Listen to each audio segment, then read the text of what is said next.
Hallelujah.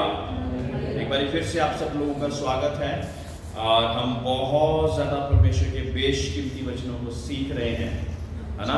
और वो बेशकीमती वचन आपके हृदय को गुदे को छुए और परिवर्तन कर दे, है ना। परमेश्वर का वचन कहता है तुम सत्य को जानोगे और सत्य तुम्हें स्वतंत्र करेगा। हम दासत्व का जीवन नहीं जीते लेकिन एक स्वतंत्रता का जीवन जीते हैं और स्वतंत्रता हमें परमेश्वर के कलाम से ही आ सकती है जब हम उसको अपने जीवन में उतरने देंगे। हालेलुया। नहीं तो हम भिन्न परीक्षाओं में पढ़कर, नाना प्रकार की परीक्षाओं में पढ़कर उसमें जय नहीं पा पाएंगे लेकिन हारे हुए महसूस करेंगे। Praise the Lord. हालेलुया। वचन शुरू करने से पहले सभी लोग बोले मैं जयवंत से बढ़कर हूँ यीशु में। मैं जयवंत से बढ़कर हूँ यीशु में। मैं जयवंत से बढ़कर हूँ यीशु में। मैं जयवंत से बढ़कर हूँ यीशु में। कितने लोग सुस्त और सोया हुआ महसूस कर रहे हैं? तो जोर से हालेलुया बोले। हालेलुया। कितने लोग अपने आप को पावरफुल महसूस कर रहे हैं? वो हालेलुया बोले। हालेलुया। ठीक है, तो कृपया करके अभी से जो पढ़े लिखे हैं वो कुछ नोट बनाते रहे ना। अपनी राइटिंग तो आप जान पाएंगे कि हमने क्या चीजें सीखी हैं। हालेलुया। हालेलुया। ये पूरे दूसरे चैप्टर में से हम 3 चीजें जरूर याद रख के जाएंगे।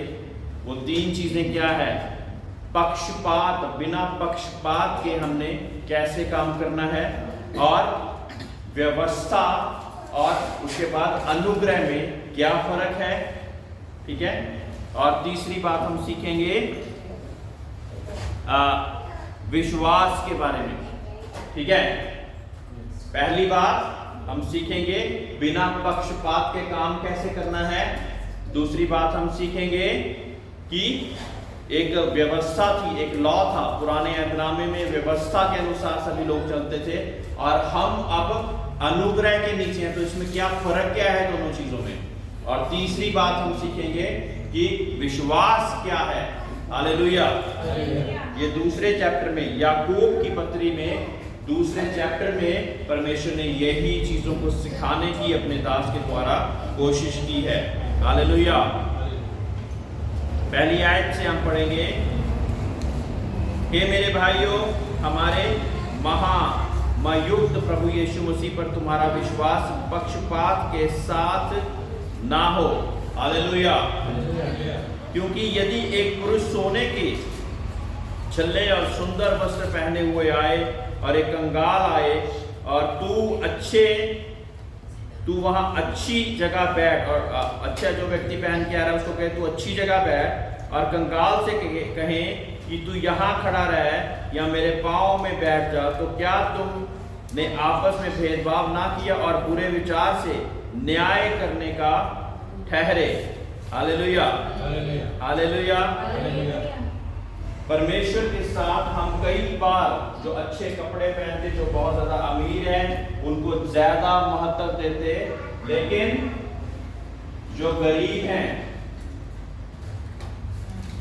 हैं उनके कपड़े भी कई बार अच्छे नहीं होते और उनको हम कहते हैं भाई तुम ना कहीं पे भी नीचे अपनी जगह ढूंढ के बैठ जाओ। क्या अमीरों का और गरीबों का सृजनहार एक नहीं है? एक ही उसका सृजनहार है। Praise the Lord. परमेश्वर के वचन में यूं भी लिखा कि कंगाल विश्वास में बहुत ज्यादा स्ट्रांग होते हैं। 5वीं आयत से हम पढ़े, हे मेरे भाइयों सुनो, क्या परमेश्वर ने इस जगत के कंगालों को नहीं चुना कि विश्वास में धनी हो। 5वीं आयत नेपाली में पढ़े। मेरा प्रियहरू सुन के परमेश्वरले संसारलाई गरिबहरूलाई विश्वासमा भनी तुल्याएर त्यो राज्यका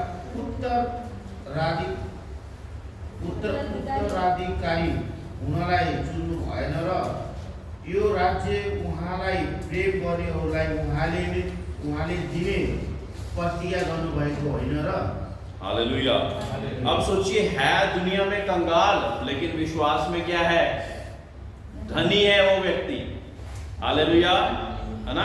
क्योंकि वो रोज ये सोचते कि आज परमेश्वर तू चाहे तो मुझे 3 टाइम का खाना दे देगा, तू चाहे तो मैं आज पूरे दिन भूखा रहूंगा। तो कंगाल होकर भी विश्वास में बहुत ज्यादा धनी है। लेकिन एक अमीर नहीं जानता, एक अमीर सोचता कि मुझे पता नहीं प्रॉफिट हो जाएगा कि नहीं होएगा, मुझे लॉस हो जाएगा, मुझे घाटा हो जाएगा, मुझे घाटा हो जाएगा, और इस कारण क्या कहता, वो रात भर सो भी नहीं पाता है। हालेलुया। तो जो कंगाल है वो विश्वास में धनी है, लेकिन जो अमीर है वो उस बात में धनी नहीं है। वो दुनिया के हिसाब से अमीर है, लेकिन विश्वास में वो बहुत ही ज्यादा कम है। हालेलुया। और जब पक्षपात की बात आती तो हमने हर एक व्यक्ति को, जब हम परमेश्वर के लोग हो जाते तो एक ही जैसा डील करना है ना। ये नहीं कि बहुत अच्छा अगर कोई ड्रेसअप होके आया है और बड़ी गाड़ी लेकर आया है तो हमें उसे बहुत आगे बिठा देना है। हालांकि ऐसा बहुत सारी जगहों पे होता है, हमारी कलीसियाओं में भी होता है ना। जब कोई मिनिस्टर आ जाता, कोई नेता आ जाता हमारे चर्च में, तो क्या करते हैं हम उसको फटाफट से स्टेज पे चढ़ा देते हैं ना। और जो परमेश्वर के अभिषिक्त लोगों की चढ़ने की जगह है, वो उनको भी वहीं पे चढ़ाकर हम उनको आदर देने की कोशिश करते हैं, है ना। और कई बारी प्रचार करते करते मैंने देखा कि लोग बंद कर देते प्रचार की, नेता आ गया है, उसके पास तो समय नहीं है, उसको पहले समय दे देते हैं। हालेलुया। आप बताएं क्या ऐसा करना अच्छा है? क्या परमेश्वर का कलाम हमें ऐसा सिखाता है? Praise the Lord. हालेलुया। हमें जरूरी है कि हम परमेश्वर के खरे कलाम के साथ चलें, लेकिन समझ और बुद्धि के साथ भी, समझ और बुद्धि के साथ भी, है ना। एक जगह पे एक नेता आ भी गया, उसने उनको बिठवाया लेकिन ऊपर नहीं चढ़ाया। एक पास्टर ने ऐसा किया और उनको कहा कि हमारे नेताजी हमारे बीच में पहुंच चुके हैं और मैं चाहता कि आप और नेता और सभी लोग परमेश्वर के कलाम को ज्यादा महत्व दें। और इस बात में नेताजी भी हमारे साथ सहमत होंगे। वो समझ रहा कि हाँ भाई अच्छा हो गया, इसलिए पहले मैं परमेश्वर का कलाम समाप्त करूंगा और फिर थोड़ा समय नेताजी को भी देने की कोशिश करूंगा। ये तरीका अच्छा है कि ये तरीका है कि अपना कलाम छोड़ के फटाफट से नेताजी आप आइए, क्योंकि आपने तो मुझे ग्रांट देनी है चर्च के लिए, आपने तो मेरे को कुछ फंड रिलीज करने हैं चर्च के लिए। मेरे प्रियो, अगर ऊपर से फंड रिलीज नहीं होंगे तो ये नेता क्या कर लेंगे, है ना। क्या हम दुनिया और उनके जो बड़े बड़े अमीर लोग हैं उनके अधीनता में रहना चाहते हैं कि परमेश्वर की अधीनता में रहना चाहते हैं, है ना। हालांकि परमेश्वर ने ये भी सिखाया अपने कलाम में कि जो अपने मालिक हैं जिनके अंडर तुम काम कर रहे हो उनके साथ ये आंख वाला वो नहीं करना कि आंख सामने है तो मैं अच्छा काम करूं, नहीं है तो नहीं करूं। वहां पे हमें अच्छा काम नहीं करना है, लेकिन पहला स्थान जब देने की बात हो जाए तो पहला स्थान किसको देना है हमने, है ना। और ना ही हमने अपने मालिकों की निंदा करनी है और ना ही उनके पीठ पीछे अलग अलग बातें करनी है, क्योंकि कहीं ना कहीं से वो बात उनके तक पहुंचेगी। Praise the Lord. Hallelujah.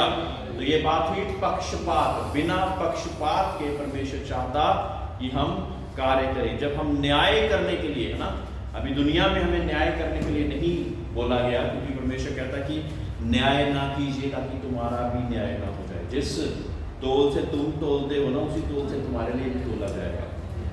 Hallelujah. Hallelujah. इसलिए बड़े बड़े शब्दों को बोलकर दूसरे के लिए न्याय करने की कोशिश ना करें, क्योंकि बहुत सारी जगह पे अलग अलग लोग चूकते हैं।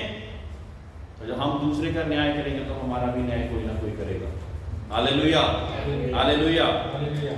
हमें बहुत अच्छा लगता है कि निंदा करें, दूसरे का न्याय करें, कोई कौन कैसा ऐसी बातें बोलते रहे, लेकिन परमेश्वर ऐसा नहीं चाहता, परमेश्वर ऐसा पसंद नहीं करता।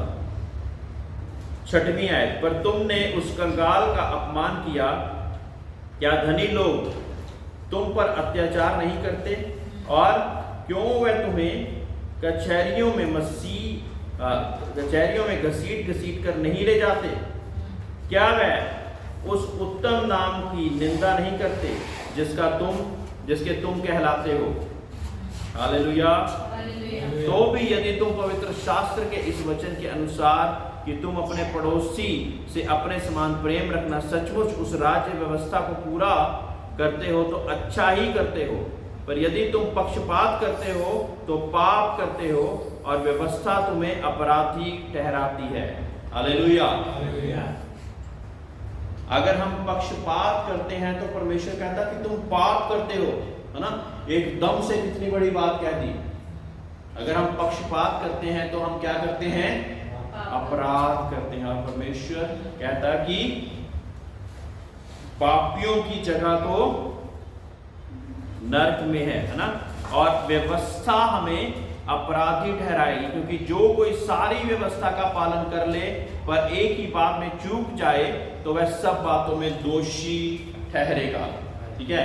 अभी पक्षपात के बाद दूसरा टॉपिक हमारा व्यवस्था के अनुसार शुरू हो गया है। एक यहाँ पे है अनुग्रह। ध्यान से देखना बेटा, सभी लोग मिलकर। अनुग्रह और यहाँ पे है व्यवस्था। व्यवस्था जो कि मूसा के शरीयत के अनुसार शुरू हुई थी, लॉ ऑफ मोसेस। मूसा ने शुरू करी थी। परमेश्वर ने मूसा को 10 आज्ञा और उसके अलावा बहुत सारी और भी आज्ञाएं पूरी करने के लिए कहा था। और परमेश्वर का वचन यहाँ पे यूं कहता कि अगर हम सारी आज्ञाओं को मान लें और एक आज्ञा में चूक जाएं तो फिर भी हम दोषी ही करार दिए जाते थे। यह था व्यवस्था का नियम। यह था व्यवस्था का नियम। यानी कि परमेश्वर यीशु मसीह से पहले, जो बच्चे हिस्ट्री और वो पढ़ते हैं, यानी कि ये था बीसी वाला पीरियड, बिफोर क्राइस्ट। ये है एडी वाला पीरियड, यानी कि after the death of Christ. AD era dominion, परमेश्वर यीशु मसीह के आने के बाद। ठीक है। तो बीसी है जो कि हिस्ट्री को डिवाइड करते हैं और हम व्यवस्था से अनुग्रह में आते हैं। हालेलुया, है ना। ये सारे संसार की हिस्ट्री में ये ही चीज इसी तरह लिखी हुई है। अगर वो प्रभु यीशु मसीह को मानते हो चाहे ना मानते हो, लेकिन एक इतिहास जो है वो परमेश्वर के हिसाब से ही भागा गया है ना। उसको भाग किया गया है। बीसी होता है बिफोर क्राइस्ट, एडी होता है एरा डोमिनी, है ना। और ये दोनों चीजें परमेश्वर यीशु मसीह के साथ, ना। किसी से नॉर्मल भी अगर पूछें कि जब परमेश्वर यीशु मसीह है ही नहीं, जब आप उनको उस पर विश्वास ही नहीं करते, तो आप अपनी हिस्ट्री को तो मानते हो ना। हिस्ट्री में ये जो बीसी और एडी लिखा हुआ है, इसका क्या मतलब है? अगर ऐसी कोई चीज दुनिया में थी ही नहीं, तो ये इतिहास को प्रभु यीशु मसीह के आने से पहले और आने के बाद ऐसा क्यों डिवाइड किया गया है? Hallelujah, hallelujah. अब जब व्यवस्था के हिसाब से 10 आज्ञाएं और उसके साथ बहुत सारी आज्ञाएं परमेश्वर ने हमें दी, तो इसके छुटकारे के लिए क्या होता था? बहुत सारी बलियां चढ़ाई जाती थी, है ना। हर साल महायाजक महापवित्र स्थान पर जाता था और एक एक परिवार के लिए बलि चढ़ाता था, और उन पर कुछ देर के लिए दंड की आज्ञा नहीं होती थी। उन पर कुछ देर के लिए दंड की आज्ञा नहीं होती थी। नए साल में फिर नया भेंट या बलिदान चढ़ाना पड़ता था, ताकि उस परिवार पर परमेश्वर का क्रोध ना बरसे, उस परिवार पर परमेश्वर का क्रोध ना बरसे। इस वजह से उनको ये बार बार करना पड़ता था। अब सोचिए, जो अमीर है वो तो बैल खरीद सकता था, बछड़े खरीद सकता था, लेकिन जो गरीब है ना, कबूतर से शुरू करते थे। कबूतर, मुर्गा, बकरा, फिर बैल, ऐसे करके अलग अलग बलियां चढ़ाते थे। अब सोचिए, कोई इतना गरीब है कि जो कबूतर चढ़ाने के लिए उसके पास पैसे नहीं है, तो क्या उसके लिए दंड मिल जाएगा? क्या उसको? वो तो पापी ही रह जाएगा बेचारा। तो परमेश्वर की कोई ऐसी व्यवस्था बनाने की जरूरत थी जो कि सबके लिए एक हो। Hallelujah, hallelujah. व्यवस्था में यहाँ पे साफ साफ लिखा कि सारी आज्ञाओं को अगर हम मान जाते और किसी एक आज्ञा पे भी चूक जाते थे, तो हमें फिर भी सारी आज्ञाओं का दोषी ही ठहराया जाता था, ना। यहाँ पे लिखा, इसलिए कि जिसने ये कहा 11वीं आयत में, तू व्यभिचार ना करना, उसी ने ये भी कहा तू हत्या ना करना। इसलिए यदि तू ने व्यभिचार तो नहीं किया पर हत्या की तो भी तू व्यवस्था का उल्लंघन करने वाला ठहरा। तुम उन लोगों के समान वचन बोलो और काम भी करो जिनका न्याय स्वतंत्रता की व्यवस्था के अनुसार होगा, क्योंकि जिसने दया नहीं की उसका न्याय बिना दया के होगा, और दया न्याय पर जयवंत होती है। Hallelujah, hallelujah, hallelujah. और इसमें मैं आपको बताना चाहता था, कुछ लोग कहते कि मैं इस चीज में अच्छा हूं, मैं इस चीज में अच्छा हूं, मैं इस चीज में अच्छा हूं, लेकिन कहीं ना कहीं तो चूकते होंगे, और वो चूकते खुद भी हैं, लेकिन दूसरे पर फिर भी कहते हैं कि वो इस चीज में अच्छा नहीं, दोष लगाने में फिर भी पीछे नहीं हटते। हालेलुया, हालेलुया, है ना। और बार बार मैं एक बात को आपको बताता कि जब एक व्यभिचार में पकड़ी गई स्त्री परमेश्वर के पास लाई गई, और वहां पे क्या बोला गया कि मूसा के शरीयत के अनुसार तो इसको पथराव करके मारने का हुक्म है, प्रभु तू क्या कहता। और वो जमीन पर लिखता रहा, और जमीन पर लिखते लिखते उसने बोला कि जिसने कोई पाप नहीं किया वो पहला पत्थर मार दे, और ऐसे लिखता रहा, और आस्ता आस्ता करके सारी भीड़ छटती गई। क्यों? क्योंकि सबको अपने अपने पाप याद आने लग गए। Hallelujah, hallelujah. सब सुन रहे हैं, समझ रहे हैं? Praise Lord. तो सबको अपने अपने पाप याद आने लग गए। इस वजह से क्या हुआ कि वो सारी भीड़ छट गई। अब केवल प्रभु यीशु मसीह और वो स्त्री बची थी जो कि व्यभिचार में पकड़ी गई थी, और वो प्रभु के सामने ऐसे खड़ी हुई, क्योंकि अब एक ही व्यक्ति वहां पे खड़ा था जो कि उस पर दोष लगा सकता था, क्योंकि उसने कभी पाप नहीं किया था। Hallelujah, hallelujah. और परमेश्वर ने उसको क्या कहा कि मैं भी तुझ पर दोष नहीं लगाता, लेकिन अब से तू पाप ना करियो। Hallelujah, hallelujah. यही है काम फर्क व्यवस्था में और अनुग्रह में। आखिरी आयत में यूं लिखा हुआ, 13वीं आयत पढ़िए, क्योंकि जिसने दया नहीं की उसका न्याय बिना दया के होगा, दया न्याय पर जयवंत होती है।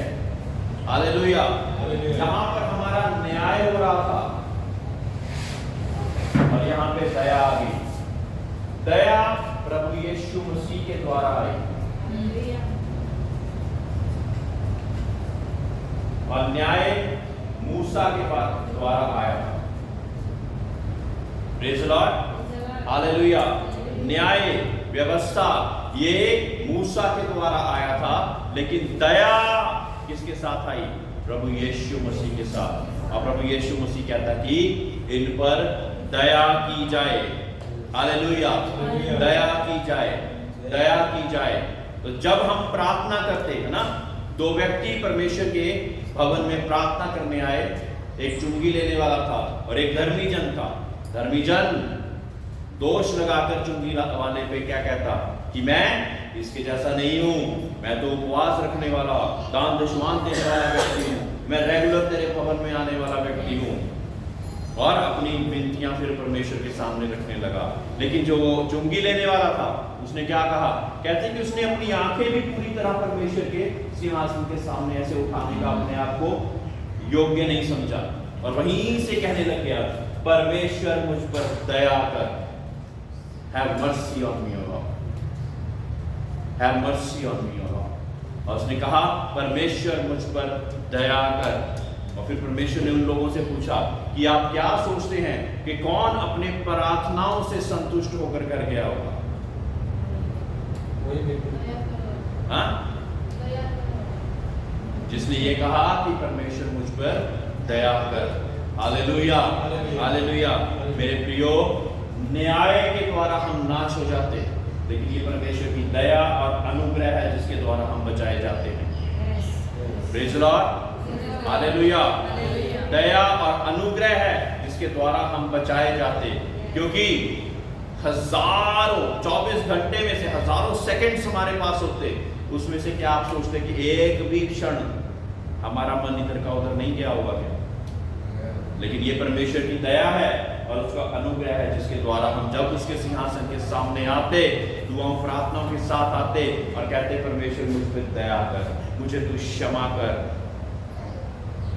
हालेलुया। पौलुस प्रेरित एक जगह पे और कहता कि क्या, क्योंकि दया और अनुग्रह परमेश्वर ने दे दिया, तो क्या मैं फिर पाप करता जाऊं? क्योंकि मुझ पे दया की जाएगी, इसलिए क्या मैं पाप करता जाऊं? लेकिन परमेश्वर के वचन में उसी आगे बताया गया कि ये उस तरह से है कि जब मैं परमेश्वर की दया, परमेश्वर के लहू बहाने के कारण, उसका अनुग्रह, उसकी मुक्ति उसके लहू बहाने के कारण आई, है ना। और जब हम दोबारा पाप करते, एक बार अनुग्रह के द्वारा शुद्ध होने के बाद, फिर क्या होता है, एक तरह से ऐसा हो जाता है कि जैसे हम प्रभु यीशु मसीह को दोबारा क्रूस पे चढ़ाने के समान हो जाता है। हालेलुया। जो परमेश्वर की संतान हो गए हैं, उनका स्वभाव परमेश्वर जैसा होता जाना चाहिए। पुरानी बातें बीत गई, सब कुछ नया हो गया, लेकिन अभी भी हम पुरानी गठरी साथ लिए जाते हैं। वो क्रोध की, वो ईर्ष्या की, वो व्यभिचार की, निंदा की, उस गठरी को हम साथ लेते जा रहे हैं और बोल क्या रहे हैं, पुरानी बातें बीत गई, सब कुछ नया हो गया। मेरे प्रियो, ये तो हम तब क्या करते थे जब हम अलग अलग देवी देवताओं के पास थे और सच्चे परमेश्वर को नहीं जानते थे। लेकिन जब हम सच्चे परमेश्वर को जानने लग गए, जिसने अनुग्रह के द्वारा, एक बड़े बलिदान के द्वारा, एक एक लहू का कतरा बहाने के द्वारा, हमारे लिए नजात का दहिंदा होने के द्वारा हमारे लिए स्वर्ग राज का रास्ता खोल दिया, उसके लिए हम आज क्या करेंगे? हालेलुया। ये सोचने की बात है कि उसके लिए हम क्या करेंगे। Praise the Lord. Hallelujah, hallelujah. तो कौन कौन व्यवस्था और अनुग्रह में डिफरेंस समझ गया?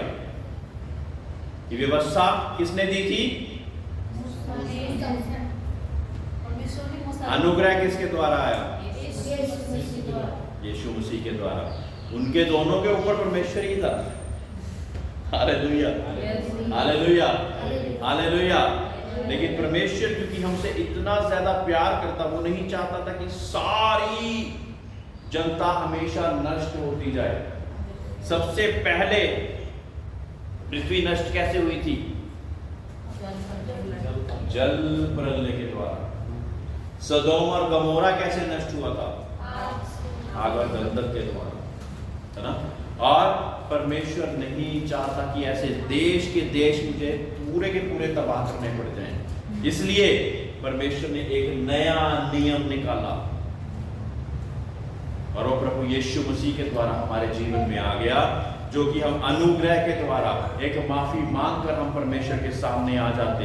और जब हम माफी मांग लेते तो परमेश्वर क्षमा करने में धनी है। हालेलुया। हम अनुग्रह के द्वारा बचाए जाते। Praise the Lord. हालेलुया। 14वीं आयत में हम जाएंगे। अब हमारा तीसरा विषय शुरू हो चुका है। पहला विषय था बिना पक्षपात के हमने काम करना है। दूसरा विषय था कि हमने व्यवस्था और अनुग्रह में क्या फर्क है। ठीक है। अब तीसरा विषय है जो कि 14वीं आयत से शुरू होता, वो है एक विश्वास के बारे में। विश्वास के बारे में क्या लिखा है? मेरे भाइयों, यदि कोई कहे कि मुझे विश्वास है पर ये कर्म ना करता हो तो इससे क्या लाभ? कई लोग कहते हैं विश्वास है, हाँ जी हाँ जी, बड़ा विश्वास, और वो कर्म बिल्कुल भी नहीं करते। विश्वास करते लेकिन कर्म नहीं करते। विश्वास करते लेकिन कर्म नहीं करते, तो इससे क्या लाभ? क्या ऐसा विश्वास कभी उसका उद्धार कर सकता है? हाँ, अविश्वास के द्वारा कई लोग कहेंगे कि विश्वास के द्वारा तो उद्धार हो सकता है। अविश्वास बिना कर्म के उसका कोई फायदा ही नहीं। हालेलुया। 15वीं आयत, यदि कोई भाई या बहन नंगे उघाड़े हो और उन्हें प्रतिदिन भोजन की घटी हो और तुम में से कोई उनसे कहे कुशल से जाओ, तुम गर्म रहो और तृप्त रहो, पर जो वस्तुएं देह के लिए आवश्यक हैं वह उन्हें ना दे तो क्या लाभ। हालेलुया, है ना। कुछ लोग कहते हैं कि उसकी ये जरूरत है, ये परेशानी है, ये तंगी है, तो दूसरा व्यक्ति क्या कहता है, कोई नहीं, मैं उनके लिए प्रार्थना करूंगा। मेरे प्रियो, अगर आप उनके पास पहुंच सकते हैं तो उनके पास पहुंच के उनकी सहायता करने की कोशिश करें। परमेश्वर का वचन कहता कि तुम विधवाओं की सुधि लो, अनाथों की सुधि लो, जो जेल में है ना, बंदी गृह में है, उनके साथ जाके मिलकर उनकी भी सुधि लो। ये परमेश्वर का वचन है। Hallelujah, hallelujah. अगर हम कर सकते तो हमें करना चाहिए। Hallelujah, hallelujah. अगर हम कर सकते तो हमें करना चाहिए, है ना। क्योंकि विश्वास ये नहीं कि हम विश्वास करते करके कोई भी कर्म ना करें और घर पे ही बैठे रहें। हम तो बस परमेश्वर के दूसरे आगमन का इंतजार कर रहे हैं, है ना। विश्वास दुनिया में, हमारे जीवन में विश्वास है कैसे दिखेगा? जब हम कोई ना कोई कार्य करके उनको विश्वास के द्वारा दिखाएंगे। हालेलुया। वैसे ही विश्वास यदि कर्म सहित ना हो तो अपने स्वभाव में मरा हुआ है। विश्वास बिना कर्म के मरा हुआ है। कैसा है? मरा हुआ। विश्वास बिना कर्म के मरा हुआ है।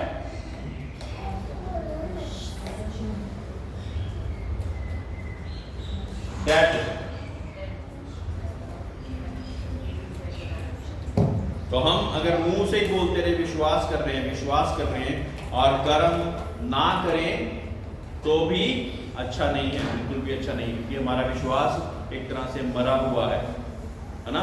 और कई लोग क्या करते, कर्म करते और फेसबुक, यूट्यूब सब जगह पे डाल देते, हमने चैरिटी कर दी, हमने कंबल बांट दिए, हमने जूते बांट दिए। ये कहां तक अच्छा है बताइए? हाँ, दुनिया वाले लोग तो बहुत ज्यादा आपकी प्रशंसा करेंगे, लेकिन प्रभु का वचन क्या कहता है कि तुमने अपना अजर यहीं पे, प्रतिफल यहीं पे पा लिया है। तो यहाँ पे जो प्रतिफल पाना चाहते हैं वो खुले आम डाले। मैंने किसी को 10 रुपए भी दे दिए तो जोर जोर से चिल्ला के बताएं, ओ मैं चर्च च इतना पैसा देता सीगा। कई लोग कहते, मुझे कई बार याद होता है कि मतलब क्यों बोल रहे हो इतनी बारी? परमेश्वर आपको बरकत देना चाहता था अपने हिसाब से, और आप यहाँ पे बोल बोल के उसकी बरकतों को खोई जा रहे हो। Hallelujah, hallelujah. मैं इस चर्च आ चीज लवाई थी, मैं इस चर्च में ये चीज दिया था। ऐसे बोलते हैं हमारे क्रिश्चियन लोग, दूसरों को तो छोड़िए, अच्छा नहीं है ये। Praise the Lord. अगर अपना प्रतिफल यहीं पे चाहते हैं तो सब लोग कहेंगे वाह भाई वाह, क्या बात है, कितना बड़ा दिल है, लेकिन उसके सामने छोटे हो जाएंगे। Hallelujah, hallelujah. परमेश्वर का वचन कहता कि जब तुम वो तो तुम्हारे दाएं हाथ को ना पता होए कि बायां हाथ क्या कर रहा है ना। परमेश्वर में हर चीज का एक नियम बनाकर परमेश्वर ने लिख दिया है। 18वीं आयत, वरन कोई कहता है तुझे विश्वास है और मैं कर्म करता हूं, तू अपना विश्वास मुझे कर्म बिना तो दिखा और मैं अपना विश्वास अपने कर्मों के द्वारा तुझे दिखाऊंगा। तुझे विश्वास है कि एक परमेश्वर है, तू अच्छा करता है, दुष्ट आत्मा भी विश्वास रखती हैं और थरथराती हैं। हालेलुया।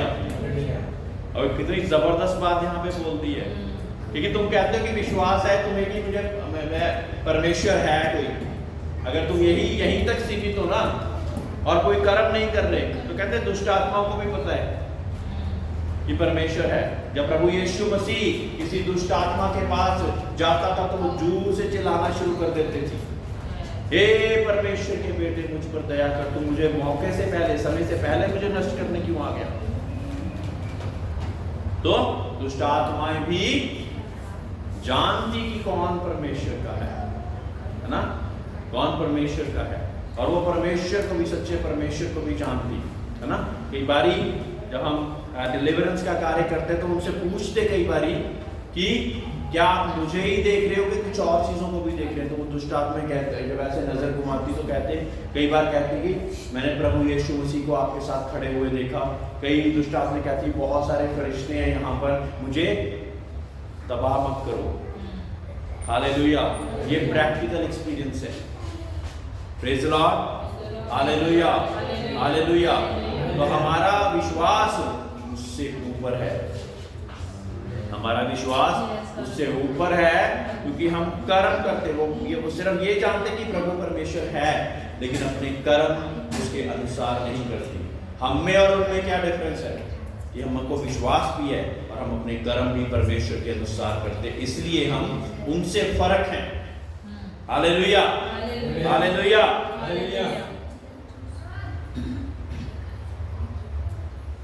पर हे निकम्मे मनुष्य, क्या तू ये भी नहीं जानता कि कर्म बिना विश्वास व्यर्थ है। जब हमारे पिता अब्राहम ने अपने पुत्र इसाक को वेदी पर चढ़ाया तो क्या वह कर्म से धार्मिक ना ठहरा था?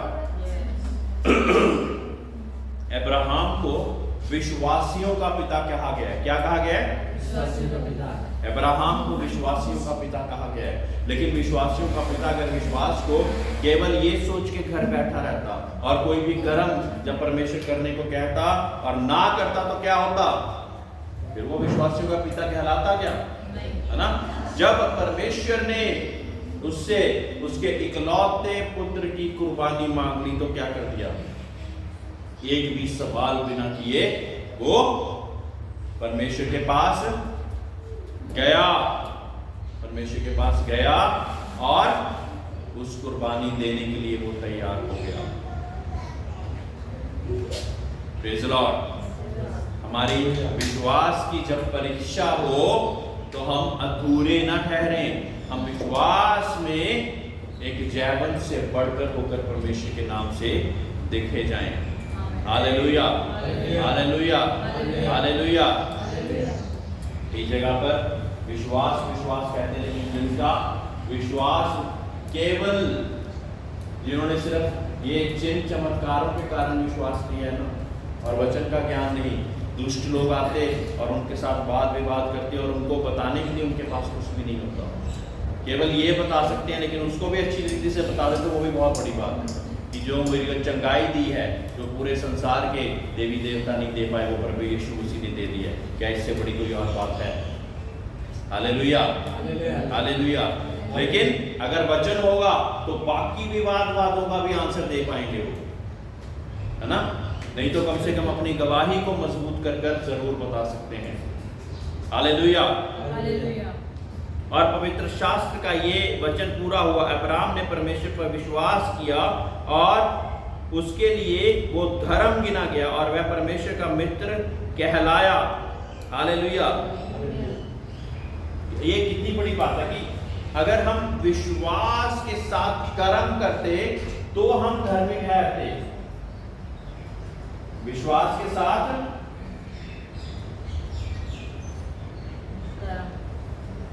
कर्म करते तो धर्मी ठहरते।